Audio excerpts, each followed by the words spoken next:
بسم الله الرحمن الرحیم. د مړي د وصیت نه خلاف خیرات کول څنګه دي؟ خلاف څه مطلب دی؟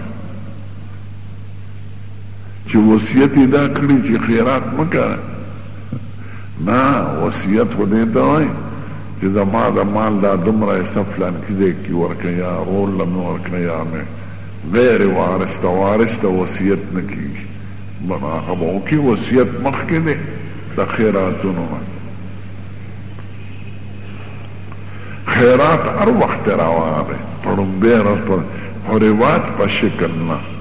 سړی دیګونه پاخه کړي، یو غریب خانې ته ولېږي، یتیم خانې ته، دارالعلوم طالبانو ته، نو پابندي نشته په خیرات کې.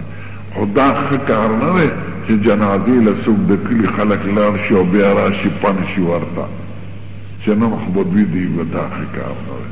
دا خو مړي کور له تاسو ډوډۍ یوسئ، هغه باندې غم دی. نو دا رواجي بعضو کلو کې، د ممندو کې، دیر کې، د پیښور بعضو کلو کې چې جنازې نه خلک لاړ شي، جنازه به علي چې د دیګ ټنګ واوري، نو چې راشي ټول ورته پروزي په ځای کې. نو دا ښه کار نه دی. د کلي ښځې هم دې پنډې شي او سړي هم دې پنډ شي، او د کور خاوند ته دوستان وایي دا ګورې ورته ټینګ کا. نو د هغه میخو کې ګوري چې کومه سربه میخه یې هغه ولاله لګي، او که پیسې نه د هندونه په قرض باندې پیسې روړي، خیر دې ورکوې به دا خیرات دی. نه، دا خیرات نه دی، دا فساد. او خیرات کې په خپل طبیعت څوک کوي او چاله یې ورکوي خیراتي، ودې کې څه پابندي نشته.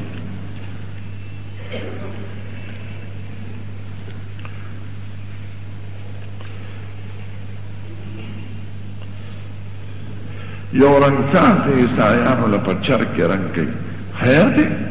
یهودو عیسایانو سره مزدوری روانه. دا زمون ملک نه دا خلک چې لاړ شي لندن او امریکې ته، خو دوی خو انګریزانو سره نوکرانی، څوک ورسره ریوري، څوک یې څوکیداري، څوک یې ولې سپي مالش کوي، سپول یې نیولي. هغوی په نسبې زیات دی د ښځې نه. انګریز به ښځې سره دومره محبت نه کوي لکه سپي سره، او ښځه به یې سپي سره خاوند سره دومره محبت نه کوي لکه سپي سره. سپي له یې تولۍ جوړه کړي، ښه خوراک راځي، په موټر کې کښېنئ، وینځي، صابونونه راوړي، پی ورکوي. ځکه د ښځې او د خاوند رشته هلته ډېره کمزورې ده. سړی ښځې ته نشي ویلی چې چېرته دې شپه وکړه، او ښځه سړي ته نه شي ویلی چې چېرته ته مې ده. نو دا به څه رشته وي؟ د هغوی خاندانونه کمزوري دي، او زمونږ خلک هغوی ته پسخېږي، هغه سپینو څرمنو ته لکه د غوا څرمن، او که نږدې شي په هغوی ټاکونه په دې ښځو قبیح شکل یې. قسم دی مسلمانه ښځه ډېره عزتمنده ده، دا چې په پرده کې او د هغوی ښځې ټاکونه یې دي. د خنزیر غوښه چې څوک خوري که نه، دا ټاکونه په دې سامون او په دې مخ. لا ځوانۍ کې خو سخي چې لږ عمر یې راکېږي، یو ځنګلي پیشو ته جوړه شي.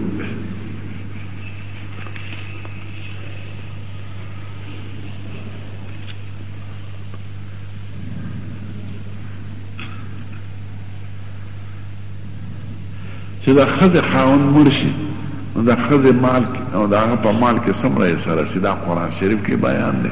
که د هغه سړي اولاد وي نو د دې ښځې اتمه حصه ده، او که د هغه سړي مړي اولاد وي نو د دې څلورمه حصه ده. قرآن شریف کې دا بیان دی.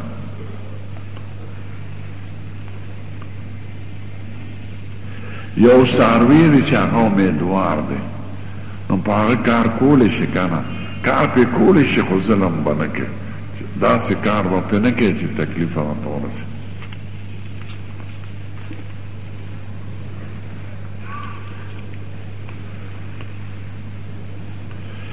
د بانک د وخت نه مخکې بانک صحیح کېږي نه، او دوباره وینه واجب ده. بانک په خپله سنت دی، او چې غلطي دې وکړه د وخت نه مخکې دوباره وینه واجب ده. نو د امامان اکثر د سبا نه مخکې بانګونه شروع کړي. دا بعد شیخانې قمقلغي له خوب نه ورځي که نه، نو د وخته به بانګ هم شروع کړي، بیا به ذکر هم شروع کړي، څوک به ترجمه شروع کړي. دا قمقل امامان هلکه خلک ولې تنګوي؟ ترجمه کې نو بغیر لوټ فکر کوه. جماعت کې هلته څوک ناست دی هغې ته وایه لوټ فکر کو چغو ته ساجت دی. یو مې د مړو د اعلانات نه دي خوښ، دا د جاهلیت رسم دی، دی لوټ فکر پیدا کړ. سهار وختي به په نوخار کې د فلانکي ښځه مړه شوې ده او د فلانکي بابي ده، دا جد څه دی دلته؟ خو یو سړی مې دلته خپل نیک ورکرولیږه، د نیانو کارونه ملیانو په سر واغېستل،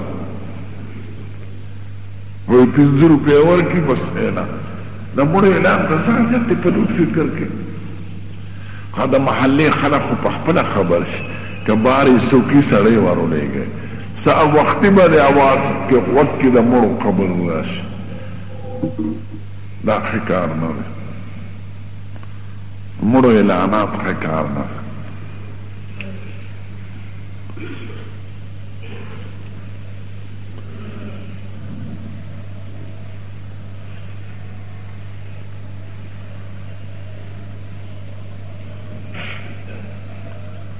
و یو سړی منځ یې کړو د 50 کالو راسې، خو تحیاتو به یې نه وې، درود شریف نه به یې شروع وکړه. نو دا خو واجب دی پاتې شوي دی، توبه دې وباسي او آینده دې منځ صحیح کوي. هېڅ پته ورته نه وه.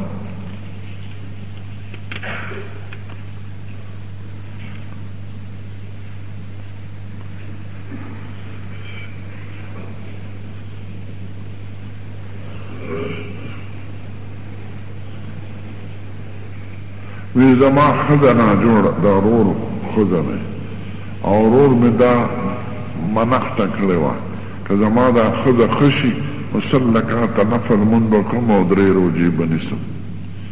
خو ورور مې د ښځې نه مخکې مړ شو، ښځه یې ښه شوه،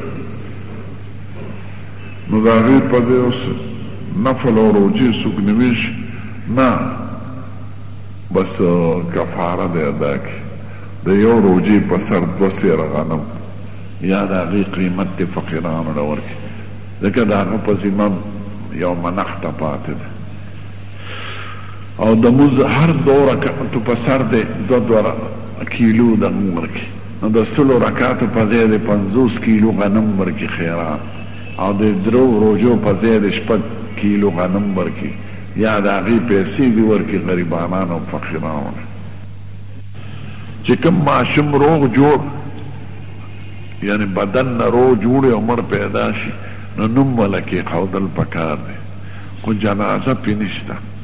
او اصطلاحي کفن یې نی، یو وبې وینځې وبې لمبوی او یو ټوکړه کې به یې بند کړي او بیا به ښخ کړي شي. او دا امید شته چې سفارش وکړي نو نوم وله کېښودل دا سنت دی.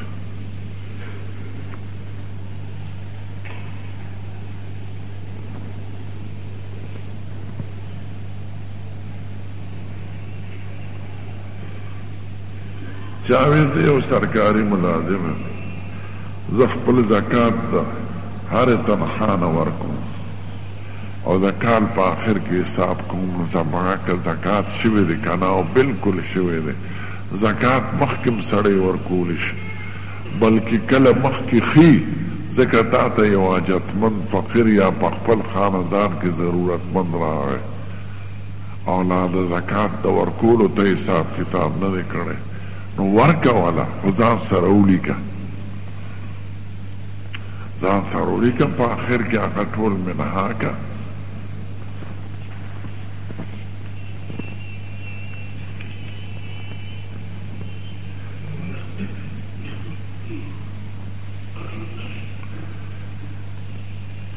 چاوی زه تهجد په آخري وخت کې کوم، خو بیا د اذان او جمع منځ کې ډډه واموده کېږم، خو داسې ودېمه چې که څوک اواز راکړي نو زه پاڅېدی شم چې اودس مې ماتېږي که نه، کم ابلاس ته ودی نو پاغه او دس ماتیږي او که په ناس ته ودی یا کلکه سنگل دی لګولې نو پاغه کې او دس نه ماتیږي او که په ملاس ته وده شو چې ټول اندامونه سس شي نو پاغه او دس ماتیږي او په کلک وده کېدو باندې نه ماتیږي لکه موټر کې بس کې سړی ځي او په سیټ ناست دی کلک ناست دی او دی وده شي او دسې نه ماتیږي او که ډډی وانې او سس شي نو بیا او دس ماتیږي